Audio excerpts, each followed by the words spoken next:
गोंडा से एक बड़ी खबर सामने आई है, जहां भारतीय कम्युनिस्ट पार्टी ने आज महामहिम राष्ट्रपति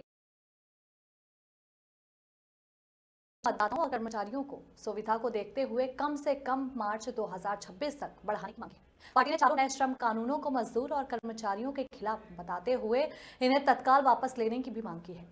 एसआईआर के दौरान ड्यूटी पर मृत कर्मचारियों के परिजनों को 1 करोड़ रुपए का मुआवजा तथा सभी कर्मचारियों को सुरक्षा और इलाज की सुविधा देने की मांग रखी है।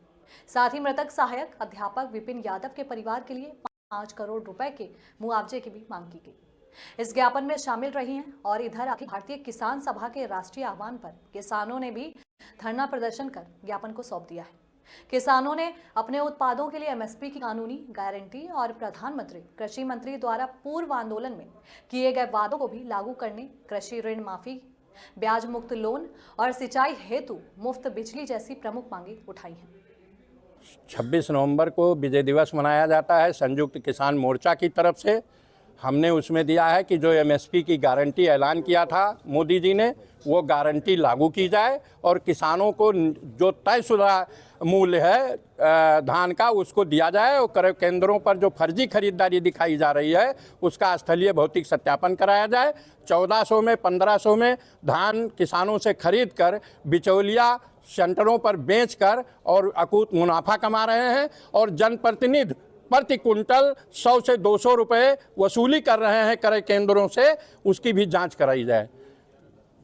दूसरा, हमने भारतीय कम्युनिस्ट पार्टी की तरफ से एक ज्ञापन दिया है जिसमें एसआईआर की समय सीमा 6 माह तक नहीं, 6 माह हो सकता है तो मार्च 26 तक अवश्य बढ़ाई जाए, क्योंकि एसआईआर का काम लगभग 6 माह से कम का नहीं है। परंतु ऊपर के लोग जो अधिकारी हैं, चाहे चुनाव आयोग हो और चाहे तमाम अधिकारी हैं, वो धरातल के बारे में जानते नहीं हैं। इससे डिप्रेशन का शिकार होके, दबाव से शिकार होके कर्मचारी मृत्यु को गले लगा रहे हैं और तमाम कर्मचारी बीमार हो रहे हैं। इतना ही नहीं, मेरा एक गंभीर आरोप है कि इस जिले के अंदर नहीं, पूरे प्रदेश के अंदर जो सत्ताधारी राजनीतिक दल है, ये जगह जगह बूथों पर पहुंचकर बेजा कर्मचारियों पर दबाव डालता है, बीएलओ पर दबाव डालता है, जिसके कारण वो तमाम डिप्रेशन के शिकार हो रहे हैं। नाम कटवाने के लिए भी लिस्ट दी जा रही है।